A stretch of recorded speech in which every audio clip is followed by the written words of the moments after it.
Hi friends, మీరు ఈ వీడియోలో చూస్తున్న చేంజ్ ఓవర్ ఎస్ఎల్ అని అంటారు.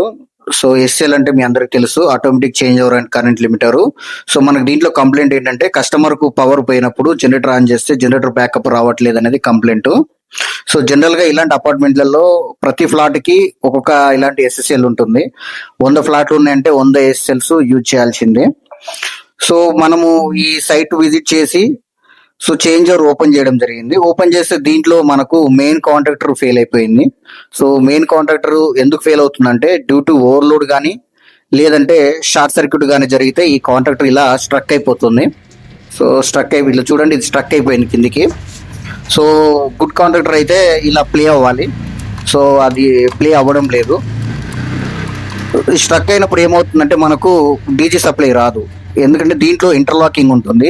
ఏదన్నా కాంట్రాక్టర్ స్ట్రక్ అయిపోతే ఈబీ సైడ్ స్ట్రక్ అయితే డీజీ పవర్ రాదు, డీజీ సైడ్ స్ట్రక్ అయితే ఈబీ పవర్ రాదు. సో సేఫ్టీ గురించి అని.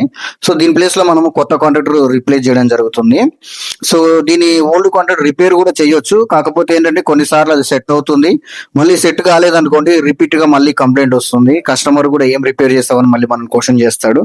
సో ఆ ఇబ్బంది రావద్దనే ఇది తోటే నేను ఎప్పుడైనా కానీ న్యూస్ పేరే కొత్తయే మార్చడానికి నేను ట్రై చేస్తాను. సో మనము ఇది రిప్లేస్ చేయడం జరిగింది. టెస్టింగ్ కోసమని మళ్ళీ ప్యానల్లో ఫిట్ చేసి కస్టమర్ ముందులోనే మనం ఈబీ పవర్ డీజీ పవర్ చూపించడం జరుగుతుంది.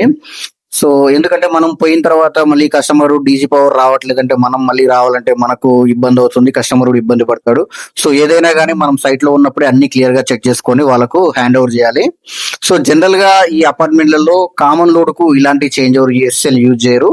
కామన్ లోడ్ కు వచ్చేసరికి వీళ్ళకు వాటర్ పంప్స్ లిఫ్ట్స్ ఉంటాయి కాబట్టి పెద్ద చేంజ్ ఓవర్ యూజ్ చేస్తారు. దాన్ని ఏటీఎస్ అని అంటారు, ఆటోమేటిక్ ట్రాన్స్ఫర్ స్విచ్.